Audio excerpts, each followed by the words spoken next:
Aí, gravando. Ei, menina, boa tarde. Boa Tudo bom? tarde, tudo bem? Vamos no nosso segundo momento aí do grupo de estudos em arte e sexualidade.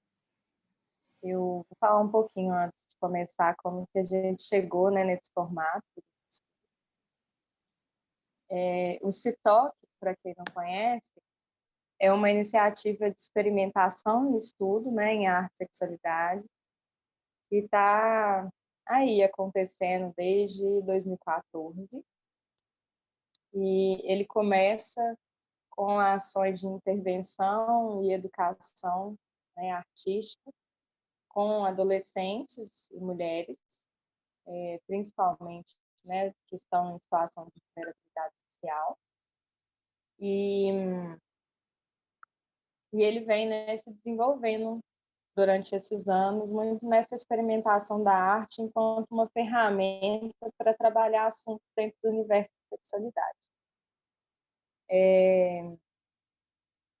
A gente veio, durante esse tempo também amadurecendo o que a gente gostaria de estruturar enquanto iniciativa, E durante a pandemia a gente teve essa oportunidade de refletir, colocar as coisas no lugar e chegamos num formato, onde a iniciativa se toca, se desmembra em eixos e dá atenção em cada eixo para uma abordagem um pouco diferente, Então, hoje a gente tem o eixo do núcleo de estudos, que é o eixo que dá atenção a essa pesquisa, a compreensão mesmo dessa relação da arte dentro das temáticas, da sexualidade, mas parte mais para esse lugar mesmo do estudo, da pesquisa, da leitura, acadêmica, da troca com outras pessoas que estão também pesquisando a sexualidade em diferentes linguagens da arte, e não só da arte, de áreas também se correlacionam. E a gente tem um outro eixo de produção cultural, que dá atenção a dar visibilidade, a esses trabalhos que já estão sendo feitos por artistas, da cidade ou fora da cidade, que estão relacionados com as temáticas da sexualidade, e que também trazem a possibilidade de que o público geral experimente também um pouco do que a iniciativa propõe, traz enquanto atividade, enquanto oficina, enquanto experimentação. E a gente tem um outro eixo que é mais da amostra do trabalho autoral, que são as pesquisas feitas por nós, que estamos aí à frente do setor, essa pesquisa em arte, essa pesquisa autoral mesmo. Então, a gente hoje, estamos estruturados dessa maneira. E esse ano a gente vem com uma série de ofertas, de atividades, de oficinas, e vem também em breve o festival, de arte e sexualidade. Então, a gente começa o ano abrindo, inaugurando o núcleo de estudos, que vem com uma programação do grupo de estudos em arte e sexualidade, que tem o interesse mesmo de interligar a literatura, a poesia erótica, com linguagens artísticas que também trabalham nessa mesma vertente. E nesse semestre a gente escolheu, como assunto, como tema, para investigar o riso e o lado oculto da sexualidade feminina. Inspirado muito pela Clarice, Pinkola, no livro As Mulheres que Correm com os Lobos, que ela dedica em um capítulo a falar um pouco justamente desse termo, que foi retirado desse livro, o riso, o lado oculto da sexualidade feminina. É uma fala de Clarice Pinkola dentro desse livro. Então, por isso, essa programação, onde a gente convida também mulheres que são dessa área. Assim, a gente teve um encontro na semana passada com a Felícia de Castro, que é palhaça, que tem um trabalho, uma pesquisa muito relacionada, né, ao assunto, e ela pôde também trazer um pouquinho da experiência dela e um pouco da experimentação que ela propõe no trabalho dela, né? E hoje a gente vai falar um pouquinho sobre a poesia erótica satírica, que é uma característica, né, assim, da escrita erótica brasileira. E ainda temos mais 2 encontros, né, dentro dessa primeira programação, um outro com Migê, que é uma atriz, uma artista também, do burlesco, também é uma outra linguagem, né, que fala muito desse lugar da sexualidade, do corpo feminino e daquilo que está guardado, né, assim, oculto ou do não dito, ou que é difícil de ser dito, também expresso ali de alguma maneira. Então, esse é o primeiro momento, né, do grupo de estudos desse semestre.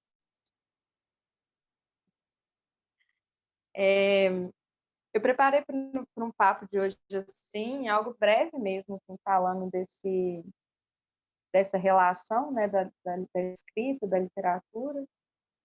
Eu não sou, né, uma expert no assunto, acho que o interesse do grupo de estudo é justamente iniciar isso, introduzir essa conversa, né, e trazer textos, trazer pessoas para contribuir, por causa de um interesse mesmo, um desejo, né, um fascínio por esse encontro da literatura da palavra com a arte, com o corpo, né, com a expressão que passa por, né, por essas linguagens diversas.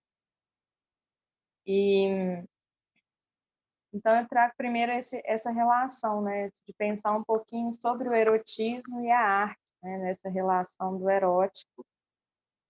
E tem um vídeo, né,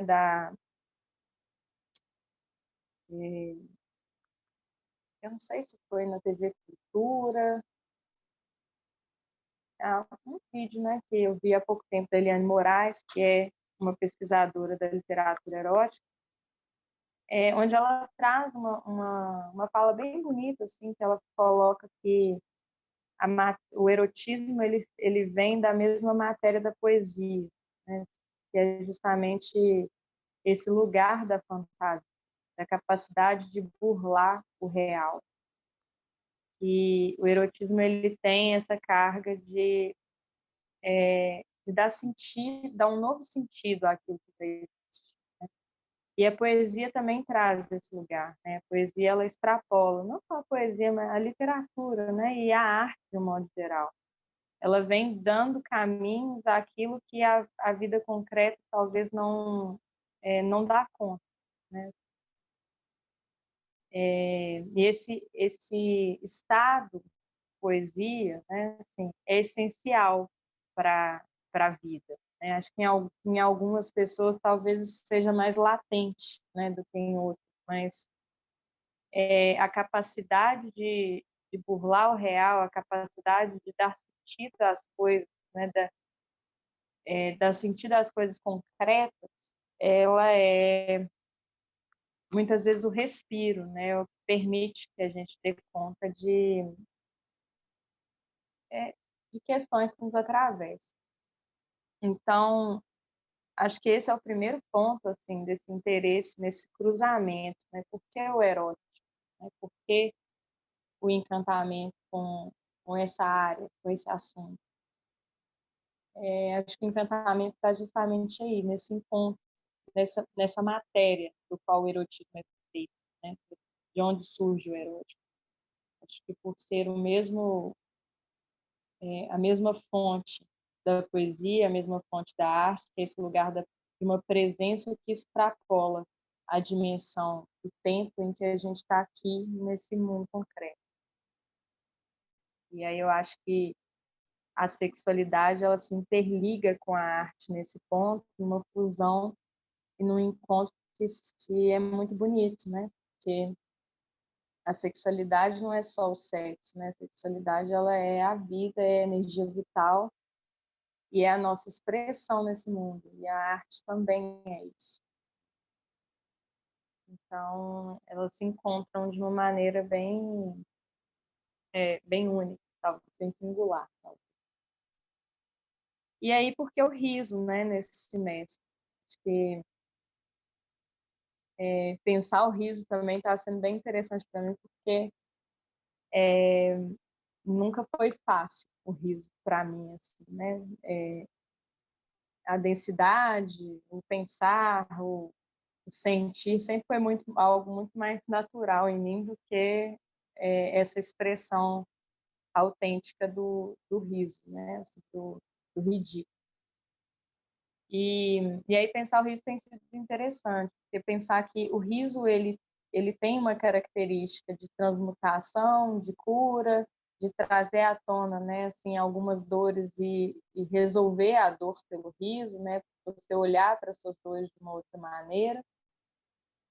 Mas o riso também é um instrumento de poder, né, e também é um instrumento de controle, um instrumento de coerção e um instrumento de controle muito usado com as mulheres, né, muito usado para controlar aquilo que está fora do padrão, né? Então, por muito tempo, o risível era aquele que não se enquadrava nas normas sociais, ou que não se enquadrava no, não, tanto no próprio estereótipo, né, na própria aparência, quanto também no seu comportamento, quando o comportamento não estava adequado. Então, punia-se, né? O riso enquanto lugar de punição. Acho que a gente experimenta isso muito no cotidiano, na adolescência, né, também, que é aquela fase que a gente é muito ridicularizado, tudo é muito no deboche, né? E às vezes a gente tem essa dificuldade de lidar com aquela não é nenhuma inadequação, falar assim. Então, eu fico pensando muito nessa diferença do riso, né? O rir com e o rir de, né? A gente pode rir com alguém e isso ser prazeroso, isso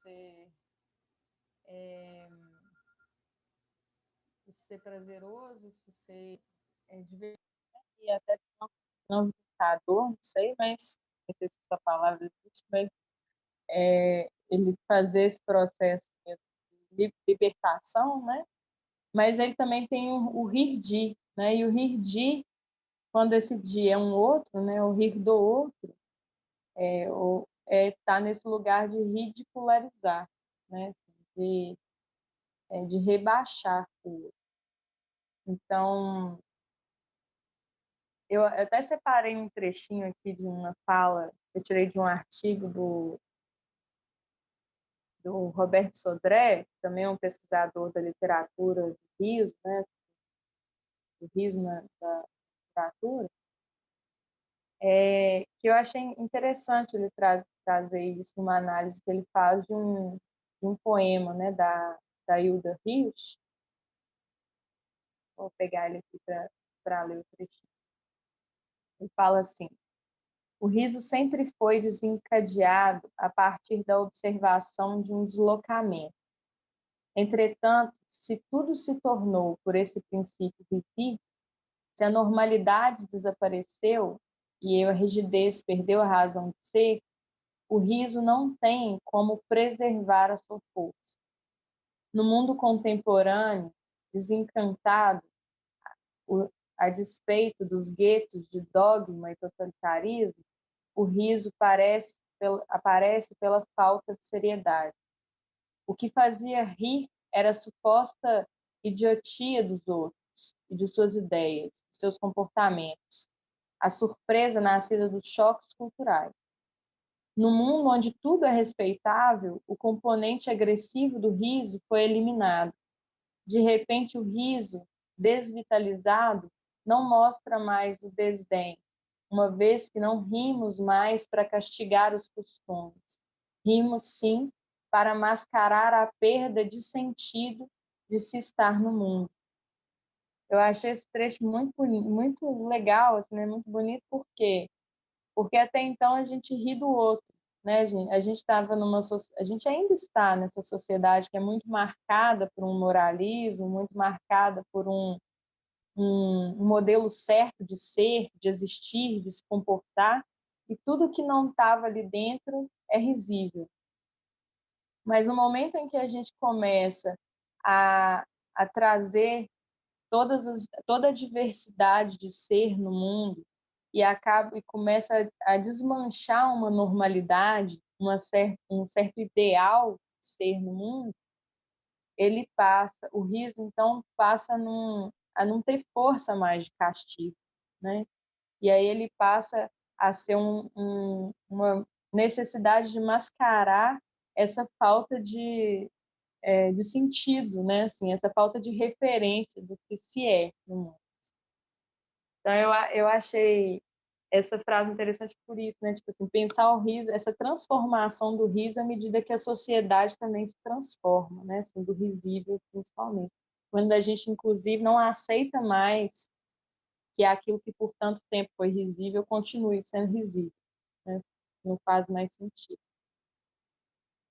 E aí eu fico pensando isso muito assim no corpo das mulheres, né? Assim, o quanto o corpo das mulheres também foi colocado por diversas vezes nesse lugar do deboche, da ridicularização, da diminuição de intelecto, né? Da objetificação através do riso, né? Através do risível, com o intuito de controle dos nossos corpos, né? Com o intuito de controle, de castração, né? Para que a gente, nessa dificuldade de expressão mesmo, quando a gente pensa numa criação onde a expressão da mulher é transformada em algo ridículo, né? Em algo que é passivo de riso, inclusive programas de televisão que vão colocar isso como, né, fazer piada disso o tempo inteiro, questionar a expressão feminina, o intelecto feminino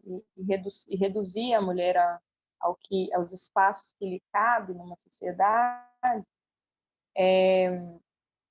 eu fico pensando o quanto também isso nos afeta na nossa expressão cotidiana, né, assim, e até em relação a lidar com o nosso próprio corpo.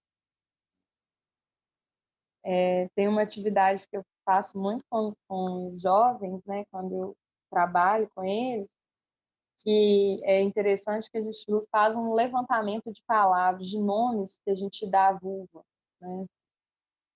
E eles vão trazendo todos os nomes que eles já ouviram, ou que eles conhecem, ou que eles usam, ou que eles escutam em músicas e tal. E a gente faz um levantamento de nomes que é dado à vulva e um levantamento de nomes que são dados ao pênis, né? E depois a gente senta para observar o que esses nomes querem dizer, né?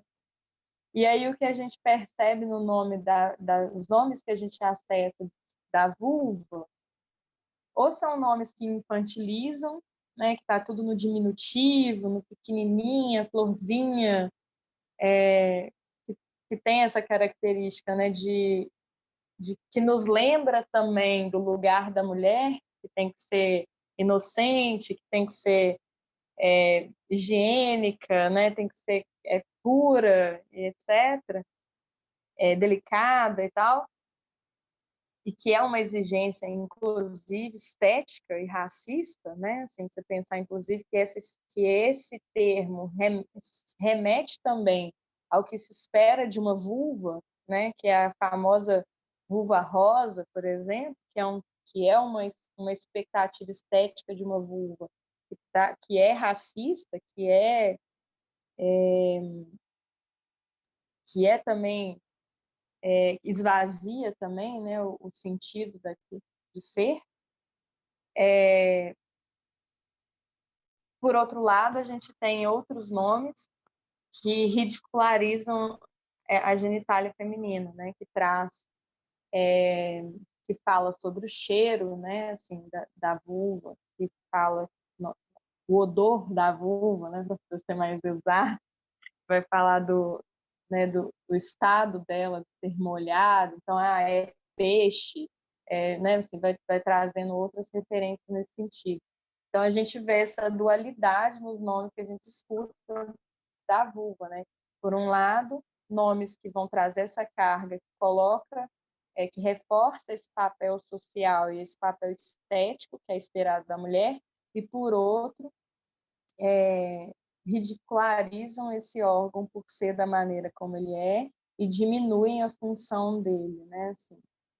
E ainda há um terceiro que também aparece, que é colocar o nome da vulva, coloca muitas vezes a vulva num lugar apenas de receptáculo, né, do pênis, né, que coloca nesse lugar de objeto, né, que é a casa do caralho, né, assim, a garagem. Então, assim, são esses estados desse que remete a essa penetração, né? Então, são as coisas que normalmente aparecem.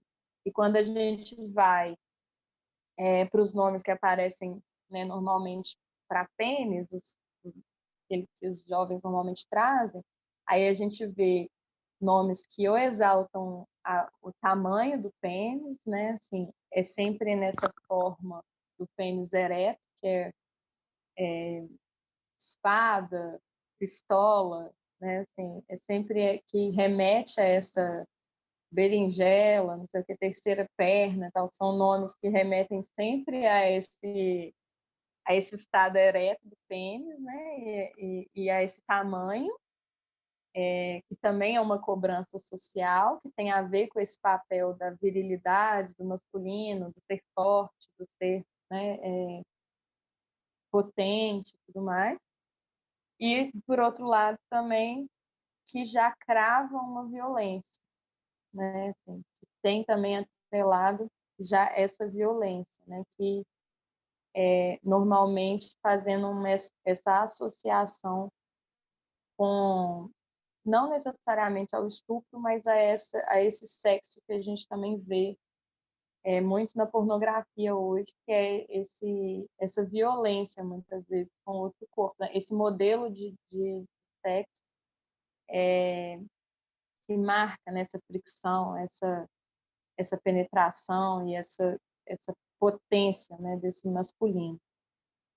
Então é interessante ver que às vezes a gente acha que não tem nada a ver, né? Enquanto você vai ver, e é uma atividade muito na brincadeira também, que a gente ri dos nomes, né? Assim, a gente ri das coisas que a gente escuta e fala, mas muitas vezes a gente não para pensar o que está atrelado àqueles nomes, aqueles termos. E aí eu trouxe aqui uma poesia, né? Assim, da Hilda Hilst, que resume um pouco disso, né? Tudo que eu falei. Acho que você pode compartilhar aí? Você tem ela aí para compartilhar? Vou compartilhar ela.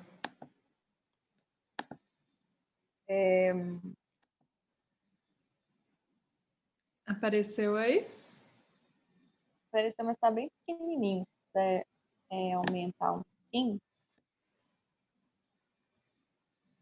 A Hilda Hilst, ela foi uma escritora, né, paulista.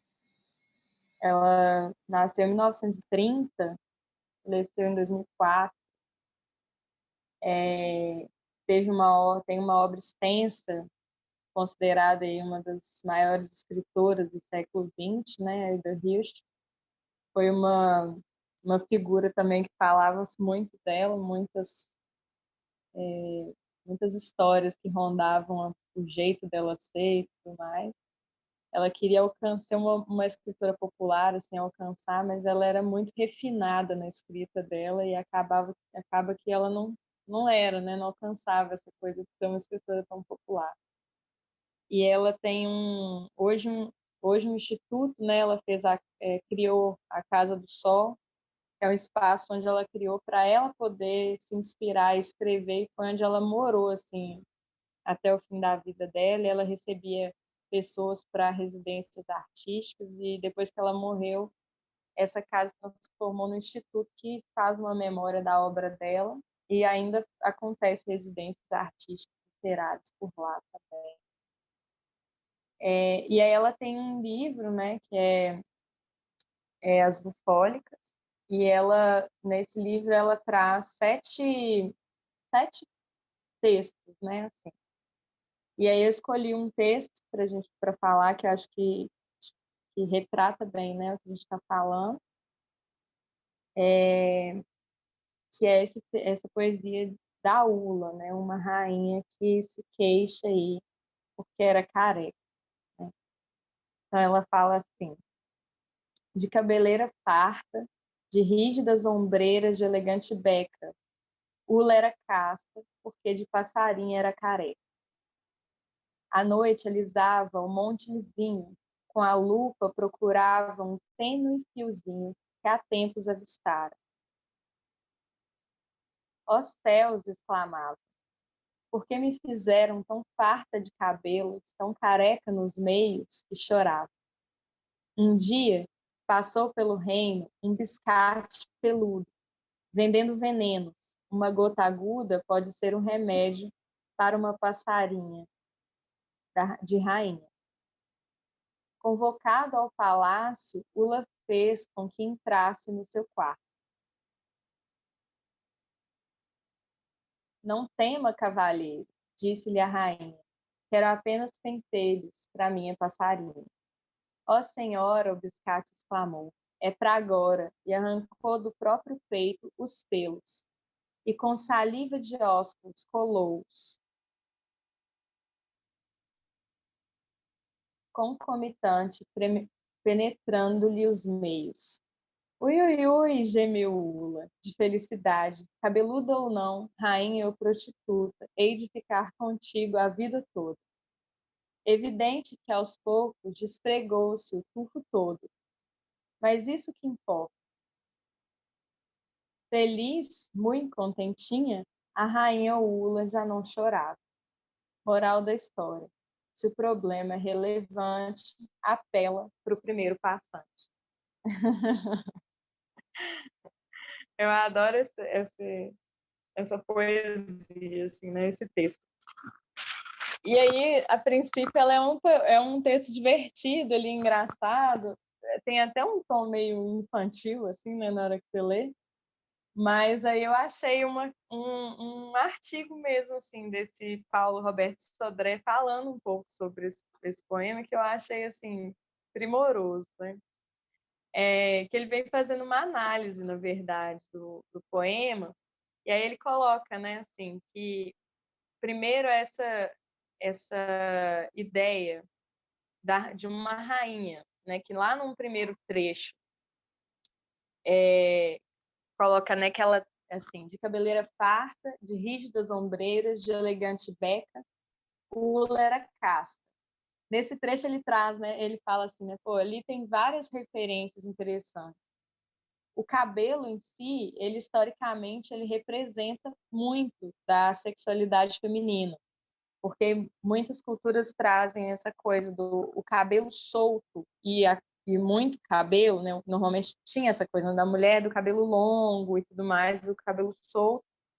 Ele traz essa ideia de liberdade, que normalmente é associada às mulheres virgens, às mulheres que ainda não se casaram.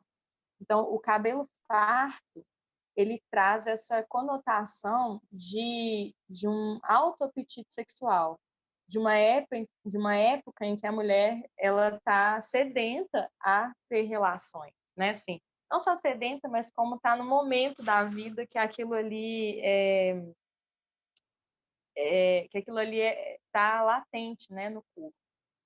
E aí, quando prende esse cabelo, né, assim, ou quando os cabelos já não são mais, não expressam mais essa liberdade, é normalmente usado pelas mulheres que já são casadas, né, que elas prendem o cabelo em referência a esse compromisso que ela assumiu, né, assim, de estar associada a alguém. Então, a sua sexualidade também está controlada, também está direcionada a alguém, né? E aí o texto traz que a rainha tinha uma cabeleira farta, né? Assim, ela tinha muito apetite sexual, mas que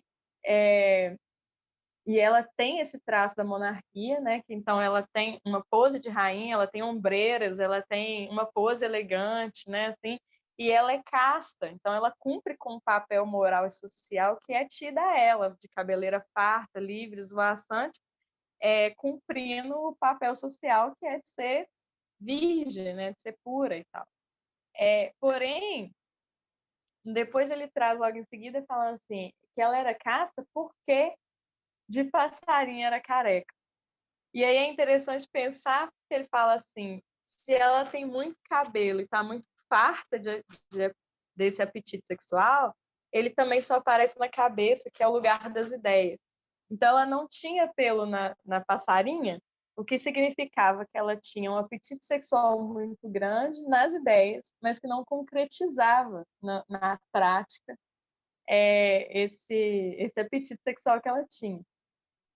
E aí eu achei interessante pensar nisso, porque a gente também tem uma relação com isso, com essa ideia, né, assim, hoje, de uma depilação, muitas vezes, que tira todo o pelo da vulva, né? E às vezes a gente já existe, né, essa reflexão, esse pensamento de pensar que é, de certa forma, infantilizar esse órgão, porque a criança não tem, né, ainda o pelo na vulva. E o pelo, então, na vulva caracteriza uma mulher adulta, uma mulher que já está, né, ali num apetite sexual que ele não passa só pelo intelecto mais, ele não passa só pela fantasia, pelo desejo sexual, ele passa também pela realização desse ato, né, assim. E aí ela era uma rainha que tinha muito apetite sexual, tinha muitas ideias, fantasias sexuais, mas não tinha pelo na passarinha, né? Então ela não concretizava as fantasias dela. E aí depois é um trecho, né, que à noite ela lisava um monte lisinho, com uma lupa procurava um fiozinho. Então, é uma constatação disso, né? Uma constatação de que ela não realizava os desejos sexuais dela. E aí chega um biscate peludo, né? Assim, chega uma pessoa que não é do reino, né? Assim, que não representa essa a classe social que ela está, né? Assim, esse poder que ela tem, mas que está ali em situação que é capaz de praticar aquilo que ela pensa, né? Assim, o que ela fantasia, aquele biscate realiza, né? Assim, ele já tem isso. E ele chega vendendo veneno, né? E ele fala assim, uma gota aguda pode ser remédio para uma passarinha de rainha. Então, assim, uma gota aguda seria essa menção ao pênis, né? Ao orgasmo, a esse líquido, né? Que geraria nela um amadurecimento, uma capacidade de realização daquilo que ela fantasia. E é interessante também porque é uma inversão, né? Porque isso vem de uma pessoa comum, né? Não de uma pessoa que está lá na monarquia, né? No reino. Então também joga ela para um lugar como se fosse de rebaixamento, né? Assim, ela está nas ideias, ela está na cabeça ali, e é também de uma classe social ascendente. De repente, ela se volta à parte baixa do corpo e vem dar uma solução para aquilo também em um outro lugar, né? Não dentro da própria monarquia. E aí ele vem com isso, e aí ele tira do peito pelo para colar na passarinha dela, né? E que também remete a essa coisa do sacrifício, né? Estou tirando algo de mim, estou me sacrificando aqui para salvar o outro, né? E aí ele cola esse pelo penetrando-lhe os meios, né? Assim. Então ela sente prazer quando ele cola esses pelos, que na verdade, no fim das contas, não é nem o pelo a questão, né? É dar vazão para esse desejo sexual dela, que ela concretiza, e no final ela fala assim, já não importa mais se tem pelo, se não tem pelo, se eu sou rainha, se eu sou uma prostituta, o que eu sou, o que eu sei é que eu quero isso aqui para o resto da minha vida, né? Assim. E aí ela dá uma solução que é ficar com aquele biscate, né? E aí vem no final a moral da história, que é se o problema é relevante, apela para o primeiro passante. E é muito louco que, além de tudo isso que a poesia traz, né, assim, da gente pensar dessa relação do desejo com a concretização do desejo, com a coisa geracional, de classe, de estado moral que a mulher está, né, do papel moral e social que a mulher representa. Tudo isso perpassa por esse texto que é pequenininho ali, super legal, né? Ela ainda brinca com essa coisa de rir daquilo que é tomado como ideal, porque a monarquia é o ideal, ser rainha é o ideal, é um ideal de feminilidade, é um ideal de vida, né? A gente cresce com os contos de fada e ela torna a realidade da rainha risível, né? Assim, ela inverte essa normalidade, né? Assim, se eu rir de alguma coisa, eu vou rir do ideal e não rir daquilo que está fora do padrão, né? Assim, então, ela faz um jogo mesmo, assim, você está me ouvindo? Deu uma diminuída, eu ia até falar com você agora. O som ficou baixinho. Mas ela brinca com isso, né? Com essa inversão das lógicas, assim. Eu acho que é um texto muito legal. E aí, como ela era uma escritora que era muito cabeção, assim, também, né? O Roberto, ele fala que justamente por ela ser quem ela, a escritora ser quem era, né? Assim, vale a pena analisar também o nome da rainha, que chama Ula. E aí ele traz aqui, né, que Ula significa, é um sufixo latino que usa para diminuir, né, para o diminutivo das palavras. Então, significava pequena, miúda. Por outro lado, em Portugal, Ula é um substantivo feminino que significa agitação, correria, confusão. E se você for pegar uma outra conjugação, que é ulo, traz uma referência grega que significa o pesar, queixar-se, né, das coisas. Então ela brinca com só o nome da rainha já traz toda a ideia do próprio poema, que é uma rainha miúda, agitada, com a passarinha lisa, né? Carente de crespos pentelhos, por isso ela se queixa, né? Ela fica ali lamuriando. Então é de um primor e de uma inteligência os textos da Hilda Hilst, que é assim, um único poema dá para você, né, ficar aqui, desmembrar e ficar conversando horas. Assim.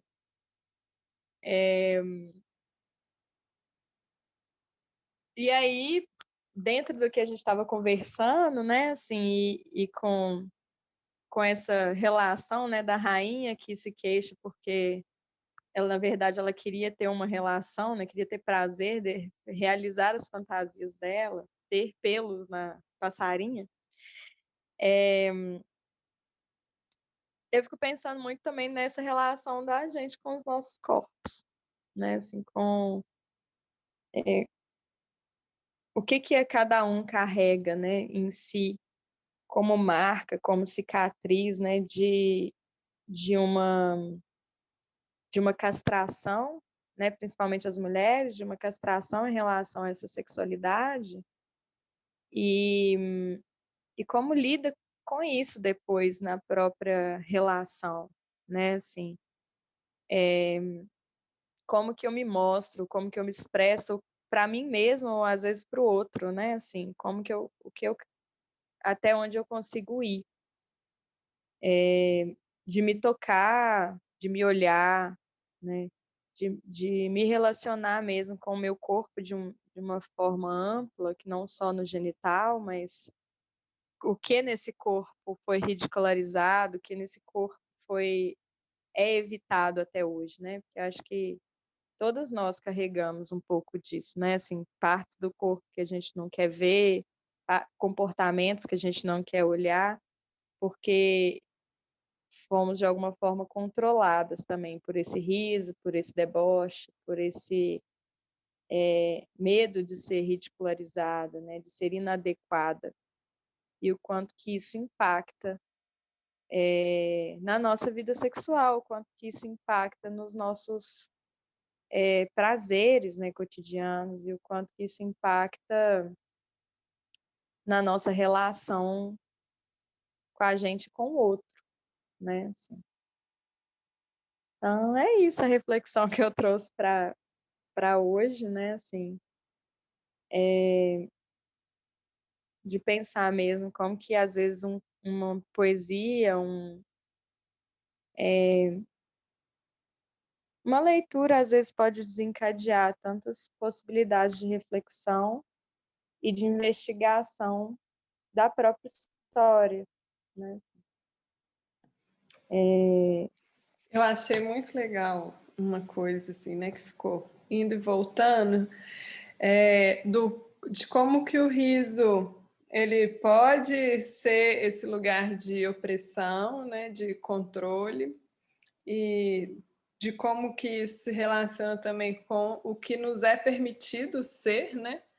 O que nos cabe, o que é possível, até onde a gente pode ir, e o tanto que essa linha é contraditória também muitas vezes, né? Então, assim, a gente precisa ser casta, precisa ser doce, precisa ser limpa, né? Assim, todas essas jovem. Agora, se você rompe isso um pouquinho, aí você já é suja, você já é puta. Então, assim, pensando num trecho enorme que não nos é permitido, assim, né? Entre uma coisa e outra.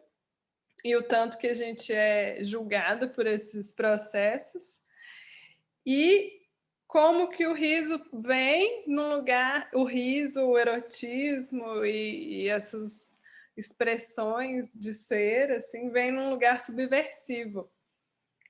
E isso vem muito legal nesse poema também, né? Até pela escolha de com quem que ela se relaciona. Então, o tempo inteiro vem num lugar assim meio subversivo do que eu não posso ter, do que eu, né, assim, de romper fronteiras, de romper barreiras, que eu acho que fica muito no lugar do erotismo também, né, que tem a ver com isso, assim, de coisas que não são aceitas geralmente, não fazem parte, são extra cotidianos, então você está subvertendo a lógica, você está subvertendo o que você já tem, né? Muito interessante. Legal isso que você fala, porque tem até, outro dia eu estava lendo um texto falando de Arthur, que ele fala um pouco disso também, né? A,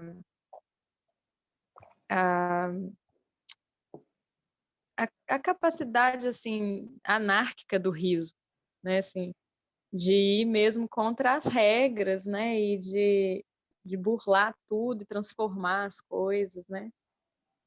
E, e eu acho que é isso, assim, quando a gente fala também do rir de si mesmo, é muito por aí também, né? Da gente ser capaz de... Normalmente, quando a gente está vivendo a dor, a gente não consegue rir daquela situação, mas quando passa daquela... Quando não dói mais, a gente ri da experiência, né? E fala assim, nossa, olha o quanto que é, é comicidade mesmo, né? Assim, chega a ser cômico, né, as situações. Então, é muito interessante mesmo pensar o riso nesse lugar, que se apropriar, que a gente pode se apropriar dele, né? Que ele sim pode ser uma ferramenta de controle, de poder, né? Foucault fala muito disso também, mas assim, ele pode estar nesse lugar, mas a gente também pode se apropriar dele enquanto uma ferramenta de subversão, né? E até de transformação e libertação. Rir de si mesmo, acho que passa muito por aí também, né? De ser capaz de aceitar o nosso ridículo, né? De ser capaz de aceitar o que é inadequado em nós socialmente. Ah, não, a sociedade não aceita isso, mas isso existe em mim, né? Assim, e aí eu vou ter que lidar com isso de alguma maneira. Então, que seja de uma maneira leve, talvez, né? Boa. Assim. Ah, massa essa colocação sua. Enfim, acho que deixa aí como sugestão, né, assim,